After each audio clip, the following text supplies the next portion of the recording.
everyone, my name is Julia and I am an occupational therapy assistant student at Bryant and Stratton College, and I am here to talk to you guys about Frisbee golf. So typically the fourth semester students do what is called a passion fair, where each of us picks out an activity that means a lot to us and we talk about the benefits of it and how everyone can do it. How it can be adapted, modified, interacted with any compensatory techniques, things like that. Now with COVID, this year we had to cancel the Passion Fair unfortunately, and now we are making educational videos about our activity of choice. So mine was Frisbee golf, and I'm going to start my video by going through the 5 W's. The who, the what, the where, when, and why. So, what is Frisbee golf? Frisbee golf is a game played right next to how you play golf, normal golf. So instead of using your clubs to swing and hit a ball into a tiny little hole, you're going to use your Frisbee to throw it into a basket. But basically everything else is the same. You have the same way of scoring in such that you're going to try and get your Frisbee to the basket in as the least amount of throws as you can. Now, it's also a very flexible game in that unless you're in a tournament of some sort, you don't have to keep score unless you just want to for fun. So I'll show you a quick picture of what a Frisbee golf basket would look like. So that's what you're looking for if you go Frisbee golfing. That's what you want to get your disc into, okay? So now, that's kind of Frisbee golf in a nutshell. So, why play Frisbee golf? Frisbee golf is a great way to increase social participation. Frisbee golf has a lot of opportunities to join clubs, and those individuals are typically just going to be playing for fun.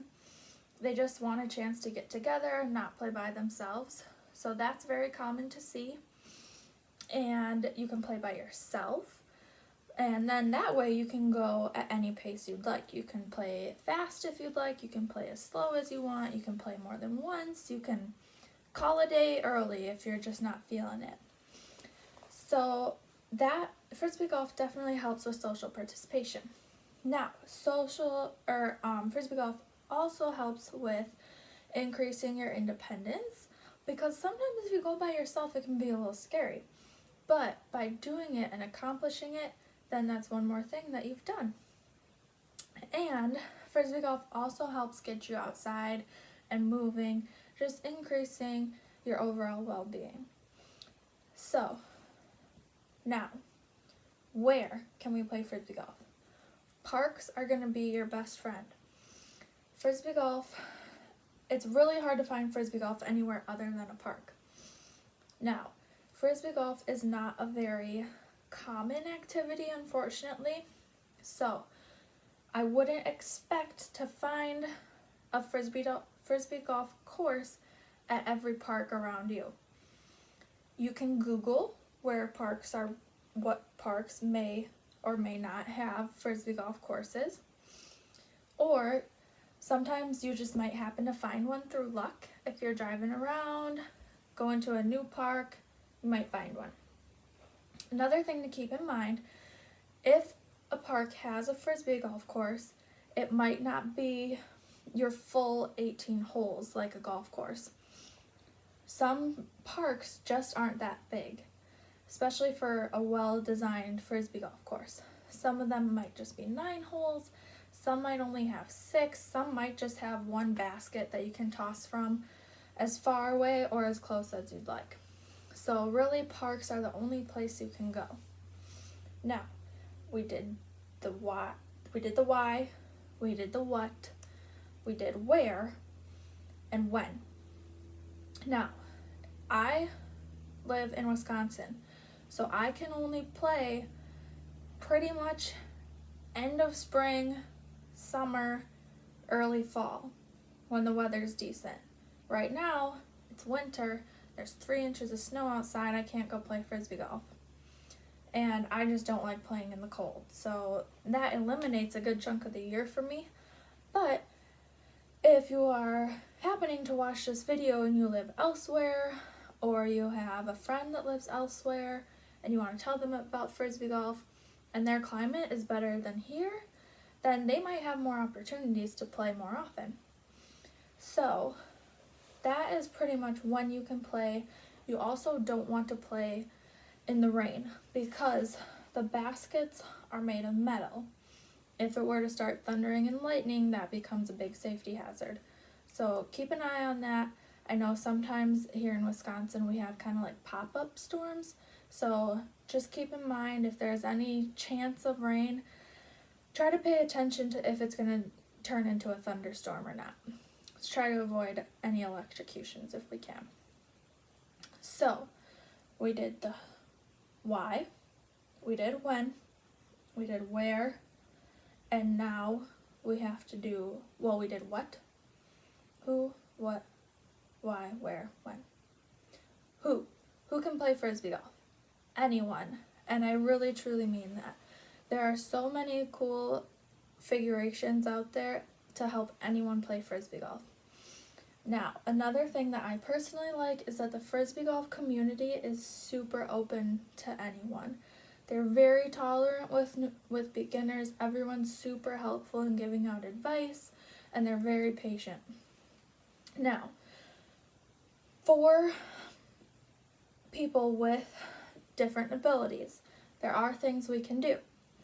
So, say you're in a wheelchair. Most parks are going to have sidewalks to get you to an easier spot because if you do throw your Frisbee, you're going to have to go get it. So, depending on your chair and how good you are at maneuvering your chair, it's up to you if you want to go into the grass. Now, say you have a visual impairment. There are ways that we can modify the basket for you.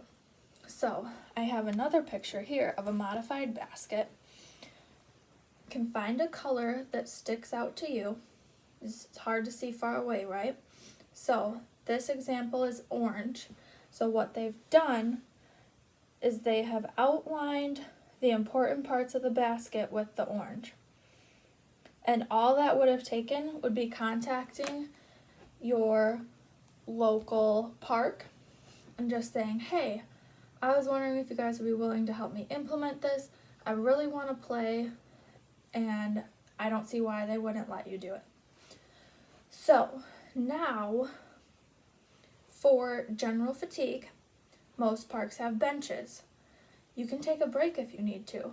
You can play at any pace you want to. I just walk when I play. Some people like a faster tempo, and I like not having it be a strenuous activity. Now, if you have upper extremity deficits, because we need to throw, right?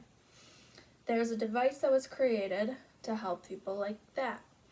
So, it reminds me a lot of those toys that we have to throw a tennis ball for a dog. It's basically an extension of your arm to get you more power as you throw.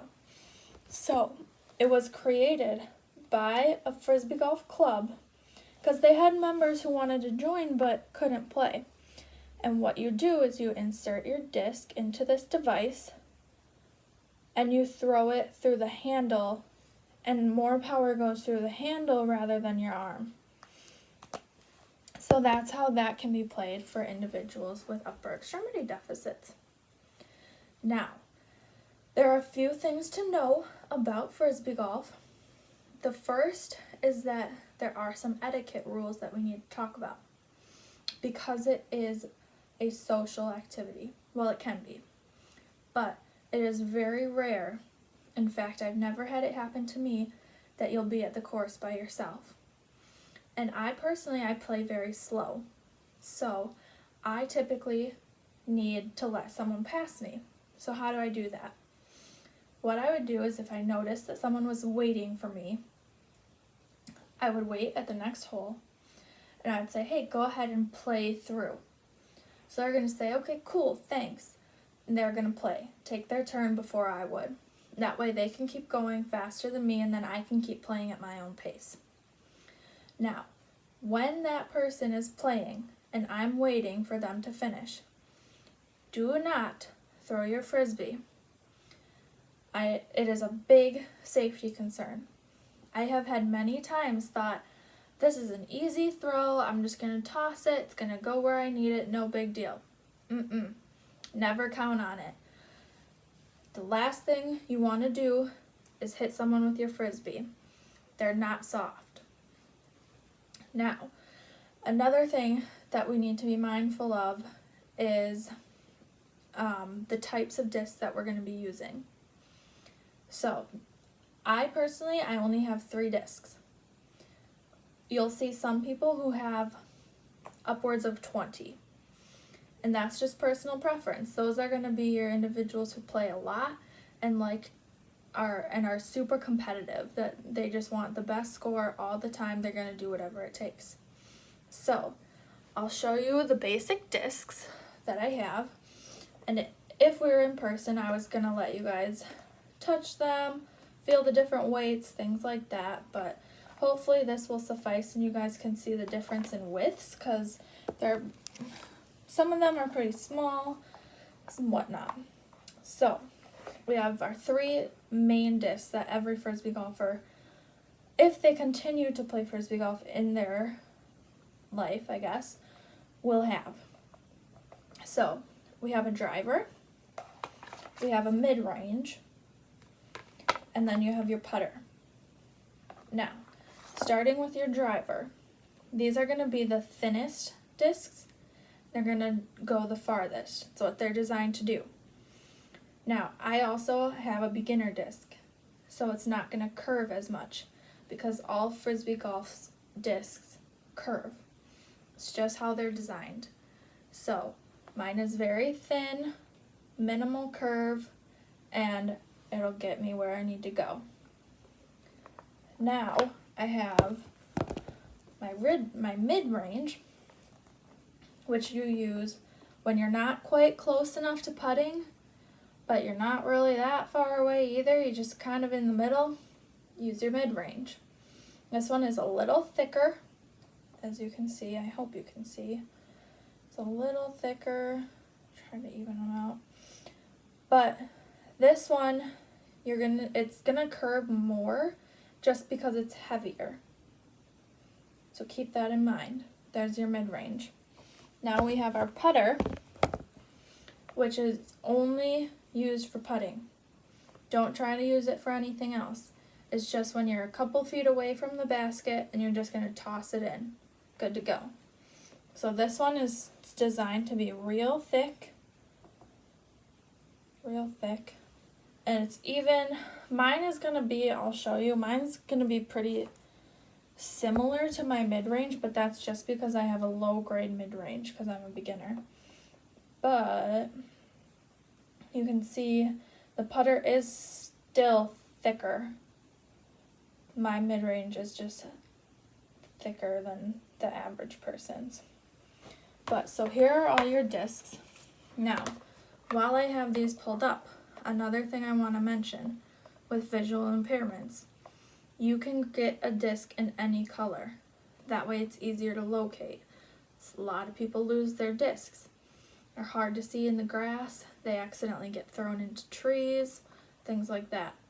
So you could find a neon yellow disc that's super easy to locate after your toss.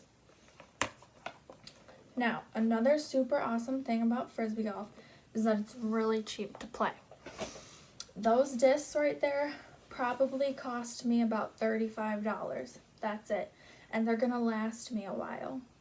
Now, I also don't put a lot of wear and tear on them because I don't play every day.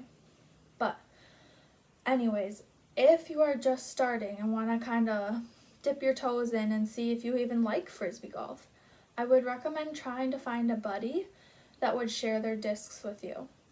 This way you can figure out which ones you like, which ones you don't like, because everyone's going to have a little bit of a different preference when it comes to your discs. But the good thing is that if you like it, $20-$40, you can find them at a sporting goods shop. Sometimes local hardware shops will have them. And just toy around in there, browse around, see which ones you like. And if you even like one but they don't have your color, jot down the name of the brand, the type of disc, and shop online. Then that way you can pick out the color that you want. So that, I'm really bummed because I was gonna have an interactive activity at my passion fair, but that is about it for Frisbee golf. I hope you guys give it a try. I'm not gonna lie, when I first tried it, I thought it would be boring and not that much fun, but I ended up really enjoying it. And if you do try it, please be patient with it. It takes some time to get used to, because these Frisbees don't throw like normal Frisbees. Normal Frisbees are pretty good at just throwing straight. These ones will curve. They're designed to do that. I don't exactly know why, but it's just the way they are. So give yourself some time. Don't get frustrated right away. And I hope that if you give it a shot, you have fun. So thanks for watching, and give it a whirl. Bye!